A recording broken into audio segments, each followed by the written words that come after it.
दोस्तों, भारत में क्रिकेट को एक खेल ही नहीं बल्कि एक धर्म का दर्जा दिया गया है और उस धर्म में सचिन भगवान की तरह पूजे जाते हैं। दोस्तों, सचिन ही वह क्रिकेटर हैं जिसने भारतीय क्रिकेट को एक नई ऊंचाई दी और क्रिकेट के खेल को घर घर तक पहुंचा दिया। एक समय तो ऐसा था कि सचिन के आउट होते ही आधा भारत टीवी बंद कर देता था और क्रिकेट में सचिन को भगवान का दर्जा देना शायद इसलिए भी सही है क्योंकि अगर रिकॉर्ड्स की बात करें तो सचिन के आसपास भी कोई नहीं भटकता। सबसे ज्यादा रन बनाने का रिकॉर्ड हो या शतक मारने का या फिर चौका लगाने का ही क्यों ना हो, सचिन हर रिकॉर्ड्स में सबसे आगे हैं। एक बार तो सचिन तेंदुलकर की तारीफ में एक ऑस्ट्रेलियन प्रशंसक ने कहा कि अपराध तब करो जब सचिन बैटिंग कर रहा हो, क्योंकि भगवान भी उस समय उनकी बैटिंग देखने में व्यस्त होते हैं। सचिन भारत के सर्वोच्च नागरिक सम्मान भारत रत्न से सम्मानित होने वाले पहले खिलाड़ी हैं। इसके अलावा उन्हें राजीव गांधी खेल रत्न पुरस्कार से भी सम्मानित किया जा चुका है। सचिन एक अच्छे खिलाड़ी होने के साथ ही साथ एक अच्छे इंसान भी हैं। वे हर साल 200 बच्चों के पालन पोषण की जिम्मेदारी के लिए अपनालय नाम की एक गैर सरकारी संगठन भी चलाते हैं। दोस्तों, आइए बिना आपका समय खराब किए हम सचिन तेंदुलकर के बचपन से लेकर क्रिकेट में उनकी अद्भुत सफलता तक के सफर को शुरू से जानते हैं। सचिन रमेश तेंदुलकर का जन्म 24 अप्रैल 1973 को राजापुर के एक मिडिल क्लास मराठी फैमिली में हुआ था। उनके पिता का नाम रमेश तेंदुलकर था, जो एक लेखक और प्रोफेसर थे, और उनकी मां का नाम रजनी तेंदुलकर था, जो एक इंश्योरेंस कंपनी में काम करती थी। यह बहुत कम लोग जानते होंगे कि सचिन तेंदुलकर अपने पिता रमेश तेंदुलकर की दूसरी पत्नी के पुत्र हैं। रमेश तेंदुलकर की पहली पत्नी से 3 संतानें हुई, अजीत, नितिन और सविता, जो कि तीनों सचिन से बड़े हैं। सचिन तेंदुलकर का नाम उनके पिता रमेश तेंदुलकर ने अपने प्रिय संगीतकार सचिन देव बर्मन के नाम पर रखा था। सचिन को क्रिकेट का शौक बचपन से ही है, लेकिन शुरू से ही वह बहुत ही शरारती बच्चों में गिने जाते थे, जिसकी वजह से अक्सर स्कूल के बच्चों के साथ उनका झगड़ा होता रहता था।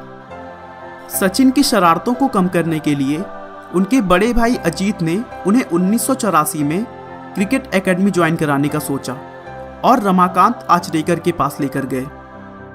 रमाकांत आचरेकर उस समय के प्रसिद्ध कोच में गिने जाते थे, लेकिन सचिन पहली बार उनके सामने अच्छा प्रदर्शन नहीं कर पाए और आचरेकर ने उन्हें क्रिकेट सिखाने से मना कर दिया।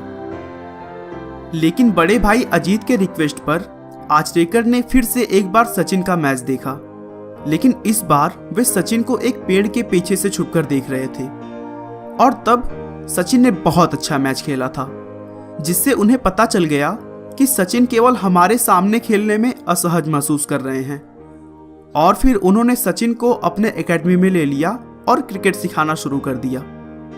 आगे चलकर आचरेकर को सचिन के बैट पकड़ने के तरीके से प्रॉब्लम थी, क्योंकि सचिन बैट को बहुत नीचे से पकड़ते थे और आचरेकर के हिसाब से इस तरह से बैट पकड़ने पर अच्छे शॉट्स नहीं लगाए जा सकते थे।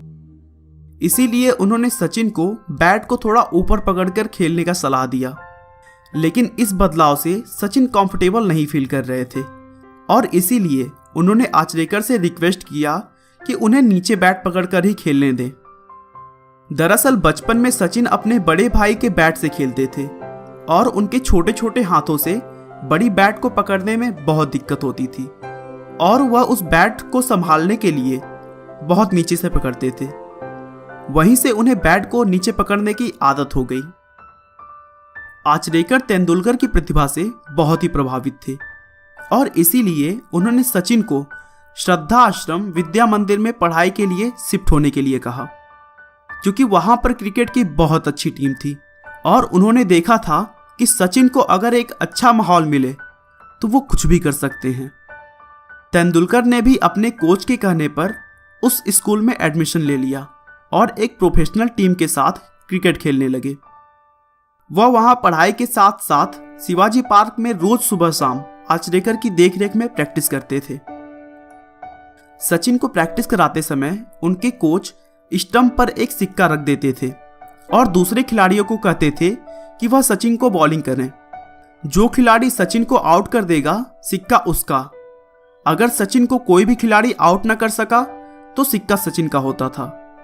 सचिन के पास आज भी उनमें से 13 सिक्के हैं जिन्हें वह सबसे बड़ा इनाम मानते हैं। सचिन के मेहनत और प्रैक्टिस के दम पर उनका खेल बहुत ही जल्दी निखर गया और वह लोगों के लिए चर्चा का विषय बन गए। उन्होंने अपनी स्कूल टीम की तरफ से मैच खेलने के साथ ही साथ बंबई के प्रमुख क्लबों से भी खेलना शुरू कर दिया। शुरू में सचिन को बॉलिंग का बहुत शौक था, जिसकी वजह से 1887 में वे 14 साल की उम्र में बॉलिंग सीखने के लिए मद्रास के MRF पेस फाउंडेशन गए, जहां ऑस्ट्रेलिया के तेज गेंदबाज डेनिस लिली ट्रेनिंग देते थे। लेकिन उन्होंने सचिन को बैटिंग सीखने का सुझाव दिया क्योंकि वह बैटिंग में अच्छा परफॉर्मेंस कर रहे थे, और फिर सचिन ने भी उनकी बात मान ली और फिर अपने बैटिंग की तरफ ज्यादा ध्यान देने लगे। दोस्तों, बता दूं कि लिली ने जिन खिलाड़ियों को तेज गेंदबाज बनने से मना किया उसमें सौरव गांगुली भी शामिल थे। कुछ महीनों के बाद बेस्ट जूनियर क्रिकेट अवार्ड मिलने वाला था, जिसमें 14 साल के सचिन की बड़ी दावेदारी मानी जा रही थी, लेकिन उन्हें वह इनाम नहीं मिला, जिससे वह बहुत दुखी हुए। और तभी उनका मनोबल बढ़ाने के लिए पूर्व भारतीय बल्लेबाज सुनील गावस्कर ने उन्हें अपने पैड की एक जोड़ी दे दी। तेंदुलकर ने लगभग 20 साल बाद 34 टेस्ट शतक की गावस्कर के विश्व रिकॉर्ड को पीछे छोड़ने के बाद इस बात का जिक्र किया था। उन्होंने कहा कि यह मेरे लिए उस समय प्रोत्साहन का सबसे बड़ा स्रोत था। 14 नवंबर 1987 को तेंदुलकर को रणजी ट्रॉफी के लिए भारत के घरेलू फर्स्ट क्लास क्रिकेट टूर्नामेंट में मुंबई की तरफ से खेलने के लिए सेलेक्ट किया गया, लेकिन वह अंतिम 11 में किसी भी मैच में नहीं चुने गए। उनका इस्तेमाल उस पूरी सीरीज में केवल रिप्लेसमेंट फील्डर के लिए किया गया था। एक साल बाद 11 दिसंबर 1988 को सिर्फ 15 साल और 232 दिन की उम्र में तेंदुलकर ने अपने कैरियर की शुरुआत मुंबई की तरफ से खेलते हुए गुजरात के खिलाफ की, जिस मैच में उन्होंने नाबाद शतक बनाया और फर्स्ट क्लास क्रिकेट में अपने पहले ही मैच में शतक बनाने वाले सबसे युवा खिलाड़ी बन गए। और फिर 1988-89 के सेशन में वे पूरे सीरीज में मुंबई की तरफ से सबसे ज्यादा रन बनाने वाले खिलाड़ी बने। उसके बाद भी उनकी शानदार परफॉर्मेंस जारी रही और उन्होंने दिल्ली के खिलाफ ईरानी ट्रॉफी में भी नाबाद शतक बनाया। उस समय वे शेष भारत के लिए खेल रहे थे। सचिन तेंदुलकर ने रणजी, दलीप और ईरानी ट्रॉफी में अपने पहले ही मैच में शतक जमाया था, और ऐसा करने वाले वे भारत के एकमात्र बल्लेबाज हैं। उनका यह रिकॉर्ड आज तक कोई नहीं तोड़ पाया है। सचिन के जादुई खेल को देखते हुए सिर्फ 16 साल की उम्र में उनका सिलेक्शन भारतीय अंतर्राष्ट्रीय क्रिकेट टीम में किया गया। अंतर्राष्ट्रीय क्रिकेट में उनके सिलेक्शन का श्रेय राज सिंह डूंगरपुर को दिया जाता है, जो कि उस समय के सेलेक्टर थे। तेंदुलकर नवंबर 1989 में सिर्फ 16 साल और 205 दिनों की उम्र में कराची में पाकिस्तान के खिलाफ अपने टेस्ट कैरियर की शुरुआत की। इससे पहले भी भारतीय चयन समिति ने वेस्टइंडीज के दौरे के लिए सचिन के सिलेक्शन की इच्छा जताई थी, लेकिन वह नहीं चाहते थे कि सचिन को इतनी जल्दी वेस्टइंडीज की तेज गेंदबाजों का सामना करना पड़े, और इसीलिए उन्होंने सचिन को थोड़ा और समय दे दिया था। कराची में सचिन ने इंडिया क्रिकेट टीम की तरफ से पाकिस्तान के खिलाफ पहला मैच खेलते हुए 15 रन बनाए। इसी सीरीज के एक मैच में सचिन के नाक पर गेंद लग गई थी, जिसकी वजह से उनके नाक से खून आ गया, लेकिन फिर भी वह रुके नहीं और पूरा मैच खेला। उस मैच में उन्होंने 54 रन बनाए थे। सचिन ने 1992-93 में अपना पहला घरेलू टेस्ट मैच इंग्लैंड के खिलाफ भारत में खेला, जो उनका टेस्ट कैरियर का 22वां टेस्ट मैच था। इसके बाद ऑस्ट्रेलिया और दक्षिण अफ्रीका के टेस्ट मुकाबलों में भी सचिन का प्रदर्शन बहुत ही जबरदस्त रहा और उन्होंने कई टेस्ट शतक भी जड़े।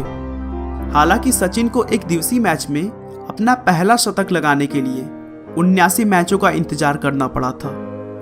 लेकिन एक बार लय में आने के बाद सचिन ने कभी भी पीछे मुड़कर नहीं देखा और अपने जादुई बल्लेबाजी से क्रिकेट जगत के सभी रिकॉर्ड्स को तोड़ दिया। सचिन एकमात्र खिलाड़ी हैं जिनके खाते में अंतर्राष्ट्रीय क्रिकेट कैरियर में 100 शतक बनाने का विश्व रिकॉर्ड है। उन्होंने रिकॉर्ड 51 शतक टेस्ट क्रिकेट में और 49 शतक वनडे इंटरनेशनल क्रिकेट में बनाए हैं। एक दिवसीय अंतर्राष्ट्रीय क्रिकेट इतिहास में दोहरा शतक जड़ने वाले वह पहले खिलाड़ी हैं। साथ ही साथ सचिन सबसे ज्यादा वनडे इंटरनेशनल क्रिकेट मैच खेलने वाले भी खिलाड़ी हैं। उन्होंने कुल 463 वनडे खेले हैं। सचिन को क्रिकेट में उनके अद्भुत योगदान के लिए उन्हें बहुत सारे पुरस्कारों से भी सम्मानित किया जा चुका है। 1997-98 में उन्हें खेल जगत के सर्वोच्च पुरस्कार राजीव गांधी खेल रत्न से सम्मानित किया गया। उसके बाद 1999 में उन्हें पद्मश्री और 2008 में उन्हें पद्म विभूषण से भी सम्मानित किया जा चुका है। 2013 में भारतीय डाक विभाग ने उनके नाम का डाक टिकट जारी किया। इस सम्मान से सम्मानित होने वाले वह एकमात्र क्रिकेटर हैं। 2014 में सचिन को भारत के सर्वोच्च नागरिक सम्मान भारत रत्न से भी सम्मानित किया गया। भारत रत्न से सम्मानित होने वाले वह पहले खिलाड़ी हैं। वनडे क्रिकेट में बल्लेबाजी के लगभग सभी रिकॉर्ड्स अपने नाम करने के बाद 23 दिसंबर 2012 को सचिन ने वनडे क्रिकेट से संन्यास की घोषणा कर दी और फिर 16 नवंबर 2013 को अपने घरेलू मैच वानखेड़े स्टेडियम में उन्होंने अपना अंतिम टेस्ट मैच खेला। इस टेस्ट मैच को जीतकर भारतीय टीम ने उन्हें भावपूर्ण विदाई दी। अगर सचिन की पर्सनल लाइफ की बात करें तो 1995 में उन्होंने अंजलि तेंदुलकर से शादी की। उनके 2 बच्चे भी हैं जिनका नाम सारा और अर्जुन है। सचिन अपने शांत और सरल स्वभाव के लिए विश्व भर में प्रसिद्ध हैं। गुस्से में आकर वे कोई टिप्पणी करने की बजाय किसी टिप्पणी का जवाब अपने बल्ले से देने में विश्वास रखते थे। दोस्तों, सचिन ने क्रिकेट में भगवान का दर्जा अपनी मेहनत, अपनी कोशिश, अपनी लगन से हासिल की। उन्होंने क्रिकेट को इस तरह खेला कि वह सिर्फ खेल न रहकर एक प्रेरणा बन गया। आपका बहुमूल्य समय देने के लिए बहुत बहुत धन्यवाद। इस वीडियो को लाइक करके आप हमारा मनोबल बढ़ा सकते हैं। दोस्तों, अगर आप हमारे वीडियो को मिस नहीं करना चाहते तो कृपया चैनल को सब्सक्राइब कर लें। आपको यह कहानी कैसी लगी हमें कमेंट करके जरूर बताएं। धन्यवाद।